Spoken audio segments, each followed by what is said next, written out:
And so she refused to abandon her resolution in the face of the arguments of her mother, who seemed to have been overwhelmed by uncertainty in this room, and who, falling silent to the best of her ability, helped his sister to remove the wardrobe from the room.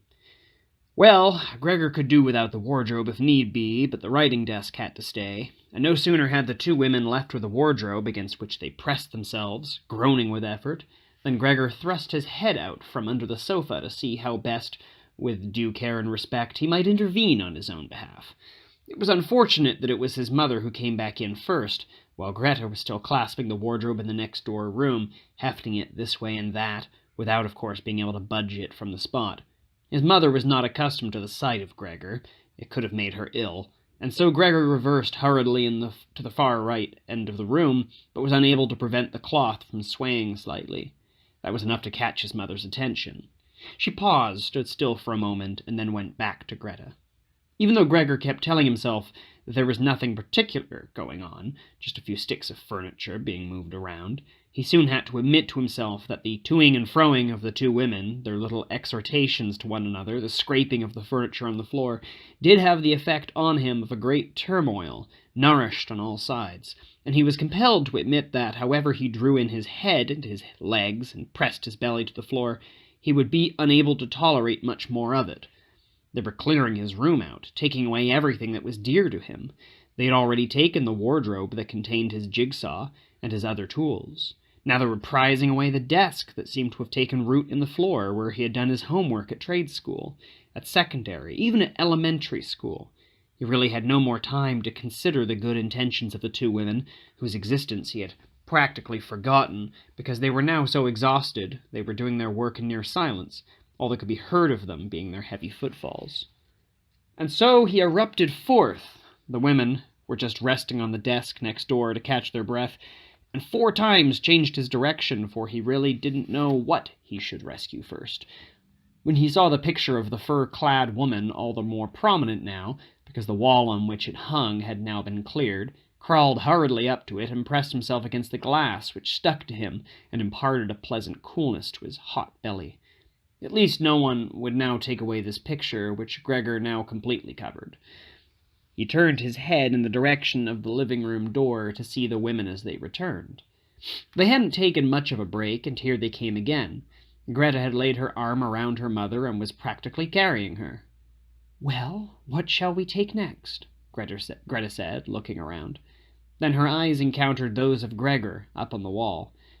She kept her calm, probably only on account of the presence of her mother, inclined her face towards her to keep her from looking around, and said, with a voice admittedly trembling and uncontrolled, "Oh, let's go back to the living room for a moment, shall we?"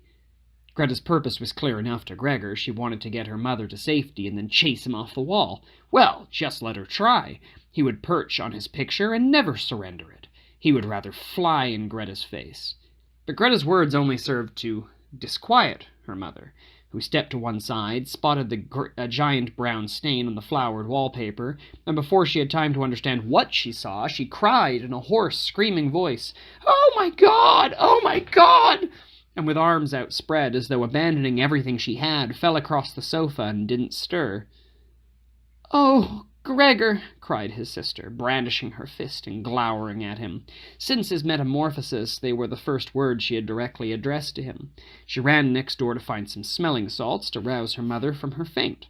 Gregor wanted to help too. He could always go back and rescue the picture later on, but he was stuck fast to the glass and had to break free of it by force.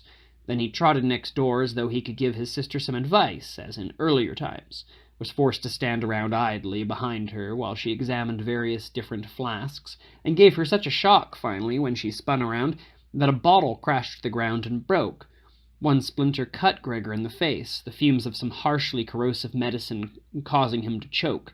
Greta ended up by grabbing as many little flasks as she could hold and ran with them to her mother. She slammed the door shut with her foot. Gregor was now shut off from his mother, who, through his fault, was possibly close to death. There was nothing he could do but wait, and assailed by reproach and dread, he began to crawl. He crawled over everything, the walls, the furniture, the ceiling, and finally, in his despair, with the whole room already spinning round him, he dropped onto the middle of the dining table. Some time passed. Gregor lay there dully. There was silence all round. Perhaps it was a good sign. Then the bell rang. The maid, of course, was locked away in her kitchen, and so Greta had to go to the door. His father was back. "What happened?" were his first words. Greta's appearance must have given everything away. She answered in muffled tones. Clearly she must be pressing her face to her father's chest. "Mother had a faint, but she's feeling better now. Gregor's got loose." "I knew it," said his father. "Wasn't I always telling you? But you women never listen." Gregor understood that his father must have put the worst possible construction on Greta's all-too-brief account, and supposed that Gregor had perpetrated some act of violence. Therefore Gregor must try to mollify his father, because for an explanation there was neither time nor means, and so he fled to the door of his room and pressed himself against it, so that his father, on stepping in from the hallway, might see right away that Gregor had every intention of going back promptly into his room, and there was no necessity to use force. He had only to open the door for him, and he would disappear through it right away. But his father wasn't in the mood to observe such details. "Ah!" he roared, the moment he entered, in a tone equally enraged and delighted. Gregor withdrew his head from the door and turned to look at his father. He really hadn't imagined him the way he was. Admittedly, he had been distracted of late by the novel sensation of crawling, and had neglected to pay attention to the goings-on in the rest of the flat, as he had previously, and so really he should have been prepared to come across some alterations. But really, was that still his father? The same man who had lain feebly buried in bed when Gregor had set out formally on a business trip, who had welcomed him back at night in his nightshirt and rocking chair, not even properly able to get to his feet any more, but merely raising both arms in token of his pleasure, and who on his infrequent walks on 1 or 2 Sundays per year, and on the most solemn holidays, walked between Gregor and his wife, slowly enough anyway, but still slower than them, bundled into his old overcoat, feeling his way forward with his carefully jabbing stick, and each time he wanted to speak, stopping to gather his listeners about him. And now, here he was fairly erect, wearing a smart blue uniform with gold buttons like the doorman of a bank. Over the stiff collar of his coat, the bulge of a powerful double chin, under the bushy eyebrows, an alert and vigorous expression in his black eyes, his habitually unkempt white hair now briskly parted and combed into a shining, tidy arrangement.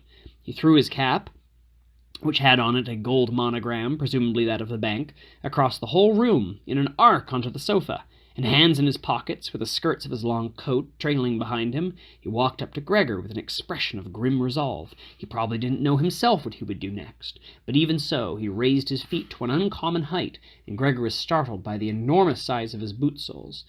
But he didn't allow himself the leisure to stop and remark on it. He'd understood from the first day of his new life that his father thought the only policy to adopt was one of the utmost severity towards him, and so he scurried along in front of his father, pausing when he stopped, and hurrying on the moment he made another movement. In this way they circled the room several times without anything decisive taking place. Yes, even without the whole process having the appearance of a chase because of its slow tempo. It was for that reason, too, that Gregor remained on the floor for the time being, because he was afraid that if he took to the walls or ceiling, his father might interpret that as a sign of particular wickedness on his part.